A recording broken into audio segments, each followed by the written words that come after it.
it is affecting all of my life. I just didn't know that it wasn't normal to experience those things. And now that I know that's not normal, I want to know what normal feels like. And I can't find somebody to help me with that. Hey everyone, welcome back to another video. I haven't posted anything in probably months at this point. I think our last thing I posted was a trip to Hershey Park, and we've gone a couple times since then, and I have made a couple of vlogs that I do need to upload, some Hershey Park vlogs. Maddie and I had a mommy and me day and stuff like that, but I just wanted to come here and talk about something that a lot of people go through, and I actually need help from you guys. If you are watching this and clicking on this for the title, maybe you know something I don't, or maybe you can help validate my feelings, whether you believe that you are going through what I'm going through or not, or just if you know anything about this in general. So I haven't posted anything in a long time because I've been having some medical problems that I need to have taken care of. It's affecting my everyday life. I am getting migraines every single day, for the most part. And I've been dealing with these things for a long time. But just recently at the start of 2023, I ran a marathon, and I ran it with COVID. I didn't realize I had COVID. I didn't get really sick with COVID, but ever since then, everything has been flaring up even worse. So, I think that I have a chronic illness now with all of my symptoms. I just had a kid come down and now I don't know what I was talking about. Anyway, so I think I've been having a chronic illness. I think that I am dealing with POTS. And if you're somebody that clicked on this because you know a lot about this, help me out. If you're somebody who's been researching it and you know a lot about this, help me out. Or if you're somebody that's been going through what I'm going through and you clicked on this video because you're going through the same thing, I am so sorry. So sorry.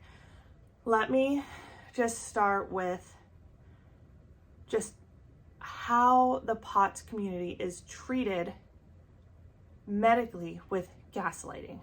Holy moly. If you have been watching other people's videos about POTS, it's literally like this should just be called the Gaslit diagnosis, because it is ridiculous what some people are going through. I think the average time for somebody to get diagnosed from trying to talk about their symptoms with the first doctor to actually getting a diagnosis is like 6 to 10 years. 6 to 10 years. And the test for it is so simple. So simple. I'm out of breath just sitting here. So, okay, let me go ahead and just tell you what my symptoms are off the top of my head, because brain fog is one of them. And let me tell you, ADHD and the brain fog from this, they are two different types of brain fog. I can tell you that much because I'm experiencing both, but together, I can't even finish the phrase. Anyway, so that, chronic fatigue I've had pretty much my whole life, not my whole life, but like high school and beyond. I feel like I can fall asleep anywhere, anytime, but I can't actually fall asleep because I have sleeping disorders. But even if I were to get like a normal 6-8 hours of sleep, which I don't typically get, but if I do, I am just as exhausted getting like 8 hours of sleep, 8 hours of good sleep, to like 2 hours of sleep. I am equally exhausted whichever one I get. It doesn't matter if I sleep 2 hours. It doesn't matter if I sleep 8 hours. I am chronically exhausted, which leads me to my eyes. My eyes are always hurting. They are burning. They're not like watery. And I've actually gone to doctors. I've gone to a retina specialist. I've gone to all types of eye doctor specialists, and nothing is wrong with my eyes.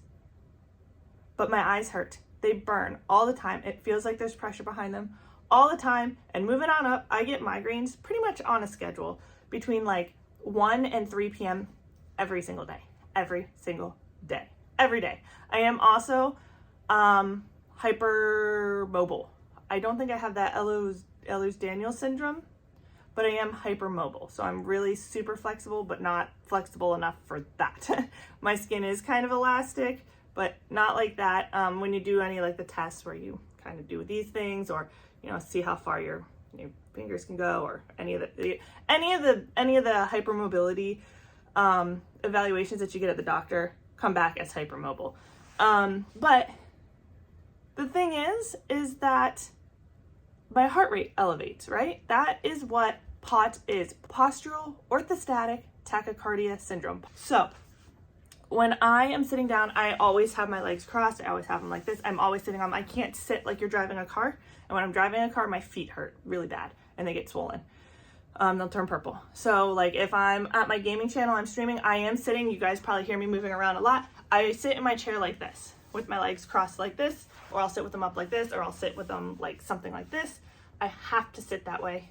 Otherwise I am so uncomfortable, and that is because the blood goes down and it pools in your feet, and my legs don't know to constrict the blood vessels to send the blood back up to my brain. So even like sitting like this right now, like my feet are getting really uncomfortable, and I can see they are indeed starting to turn kind of like a bluish purple color. I like to have them like this. I can't sleep on my back. I have to sleep on my side, curled up in a ball like that. I don't even like laying down flat, essentially. But so I'm having that. And then I was training for a marathon, and getting more short of breath and everything. I'm not really progressing in the training anywhere, but exercise and everything is still safe with POTS. I'm also a scuba diver, so I've got to see if I can still go scuba diving, which I believe is still safe with POTS as well. But anyway, so the rise in the heart rate, it's extra bad in the heat. It's extra bad in the cold. I am cold when it's supposed to be hot. I am hot when it's supposed to be cold. I sweat when I'm cold. I don't sweat when I'm hot. Like, things are all over the place. And that's because POTS is a dysautonomic dysfunction, which means that the part of your brain that controls all of that stuff is out of whack. So that makes sense, yeah? So in the heat, it is so much worse, which means that when I take a shower, it pretty much consumes my whole day. Anymore, taking a shower is exhausting. Most people don't think about it. Most people don't think about like going in the shower, standing up, bending over to get shampoo out of their bottle, putting it in their hair, putting their hands above their heads.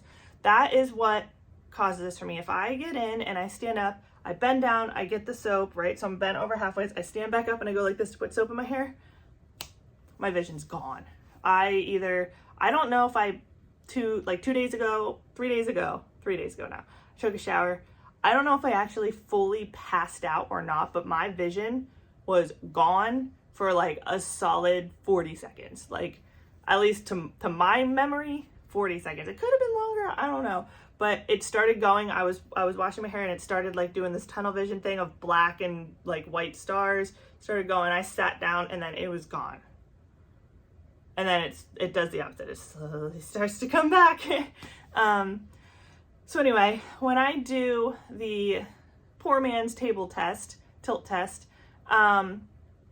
if I lay down on the ground for whatever, 5 or 10 minutes, my resting heart rate is typically around like 62 or 64 beats per minute. And then when I stand up, immediately it starts shooting up to like the 130s, the 140s. So that is like the test. That is the one that's like, hey, red lights going off, red flags, woohoo, go get tested for POTS. But here's where the medical gaslighting comes in. I went to the doctors, I went to my OB, and I went to my primary care physician. I went to my OB because I get like up in my armpit pain, which I always thought was just muscular, but on this side, I started getting it really, really bad. It started progressing down into this area, which, you know, is where your heart is. And I didn't know what to do about it. I still have it. I have had no answers for it, which then she decided to do an exam. Said she didn't really feel anything in the exam. We're going to send you for an ultrasound.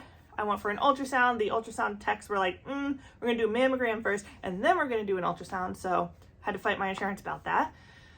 Did the mammogram. They said it was fine. It looks like you're trying to find like a grain of salt in a snowstorm because everything there is way too dense to show up on a mammogram. So that's why we didn't even order the mammogram, but they did it anyways.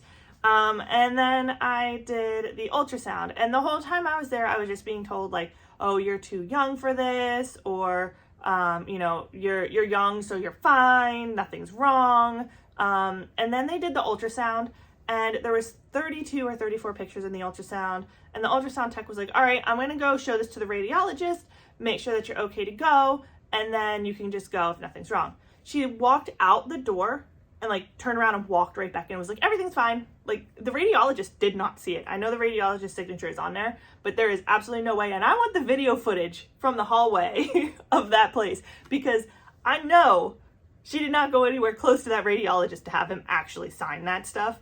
Maybe signed it later or even signed it beforehand or whatever. And I know the radiologist, like, they know what they're doing. So if she didn't see anything, cool. But the radiologist, like, the way I was treated was just, you're too young for any issues, just get through it and leave.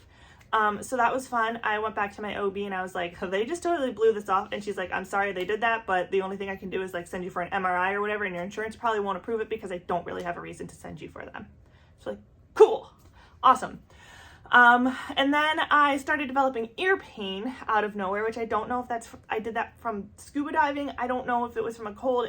I don't know. I still have the ear pain as well. So I went to my PCP, who has thankfully been helpful during this whole process. My OB was super helpful too. She just, because of the way that the radiology and everything blew everything off, she couldn't do anything more for me, and that's not her fault. I don't think she's blowing me off. I think she's really, really super caring. I love her, but everything else behind her dropped the ball, and therefore she can't do anything else without me having to pay a butt ton of money, because my insurance is going to see that everything else was clear and there was no need for anything else. Anyway, my PCP has also been pretty good through all of this. It's all the external stuff that I'm having trouble with, specialists and stuff. So anyway, I went to the PCP because I was like, hey, nothing was found here. I'm having ear pain. What can I do? He looked at my ear and nothing was wrong with it. And then he listened to my heart and he's like, I don't really like how that sounds. I'm like, cool. What's wrong? And he's like, I hear this weird whooshing sound. You have a heart murmur. And I'm like, yeah, I've been told that my whole life. Nobody's ever done anything. And he's like, oh, well, that's a problem. Like, somebody should have done something. And then, like, my mom's over here super ticked about it because I've had it my whole life. And everybody's been telling me, you've got a murmur. It's probably just a flap that's not, like, opening right. You're fine. It wasn't fine. I needed to go get that checked out. It wasn't fine. So now we're like, this is ridiculous. Like, my mom's upset because I've had it my whole life and nobody's ever said anything. And now I'm in my 30s and I've gone my whole life with this problem. So I was sent for an ultrasound, an echocardiogram, which is an ultrasound basically of the area that I've already had ultrasound, but deeper. And then they sent me for a 48-hour Holter monitor. The ultrasound tech, the echocardiogram, she was looking, she's like, I think you have a hole. Oh, well, I see it. I don't think it's really a hole, but it looks like it could be a hole. I'm thinking it's just like a weak spot, but we got to do this bubble study. So you basically are doing the ultrasound. They hook you up to an IV. They have another nurse there that's like pumping this chemical that shows bubbles into your veins. And they did it a few times. So during the ultrasound, she gets to the part of my heart where she thinks that there's a hole, and the nurse starts pumping all that stuff in, and you see the bubbles start coming down the one side of my heart and then moving through to the other side. Like, it's not supposed to do that because there's a hole. So like the fluid on this side is getting over to this side where it should have like filtered through, and the bubbles should have been gone by the time it got to that part of the heart. So they were like, okay, cool. And she's like, you've got like a little like bubble there too. So we're going to send that in. It's probably just normal. But if it's over a certain size, it's considered an aneurysm. And I was like, oh, okay, well, we'll figure it out, I guess. And, she went and she's like, I should probably measure that. And she's like, if it's over 6 millimeters, then it's considered an aneurysm. And I looked at the screen and she's measuring it and she's like, your doctor's going to call you with your results. And I saw she measured it and it was 11.7 millimeters is what it was. So I looked at it and I was like, yep, that's an aneurysm. So anyway, I had to wait for all that to come back. I got hooked up to a Holter monitor, which is kind of the like debilitating part of this story, I guess, if you want to call it that. The problem child right now. Not because it came back bad, but because it came back good. And the reason it came back good is because I think I reacted to the bubble study and I was sick and I had a migraine pretty much like maybe 4 hours after I got that Holter monitor on until after I had it removed. So I basically laid flat the whole time I had the Holter monitor. which made the findings look normal. They looked normal because I was laying down the whole time. They were normal for what an active person would show, not somebody who laid down in bed the whole time, right? Yeah. Okay, got that. All right, so my PCP gets all that back and he says, we're gonna have to send you to cardiology because you're probably gonna have to get the aneurysm removed and everything closed and blah, blah, blah. Cool. Thank you, PCP, was on that. Cardiology wasn't calling me, so I called them and I was like, listen, it's been a little while. Can you just schedule me? And they're like, oh yeah, we could probably do that. So they scheduled me and it was like 5 days later, so not a big deal. I went in and the cardiologist said, the hole we're pretty sure is something you've had your whole life. The aneurysm is thankfully not a fluid-filled aneurysm. It's actually a weakened point in the wall of the hole. The hole isn't like a hole like this. It's a hole like a tunnel that goes through, and there's a weakened area. So when my heart contracts, it goes like this, and that is the aneurysm.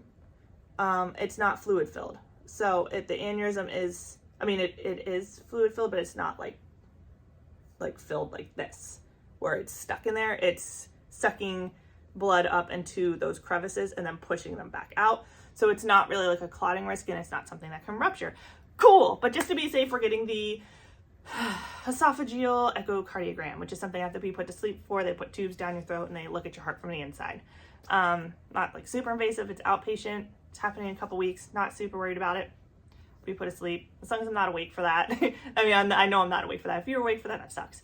Anyway, getting that later. That's just supposed to confirm that everything is basically that. Thankfully, he did say that I can run and I can continue diving with those things. So I have started my marathon training again, very, very lightly, because that echo still could come back saying that it's not okay. But I'm just crossing my fingers in the hope that it is okay. But here's the dealio.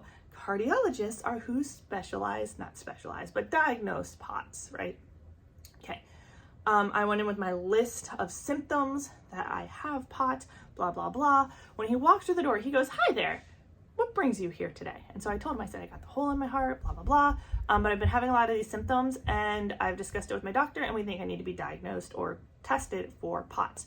And he didn't have anything open yet. He didn't look at my file, didn't do anything. He just looked at me and goes, you don't have POTS. And I'm like, oh, but I have all these symptoms. And he's like, no, I'm looking at your Holter monitor. You don't have POTS.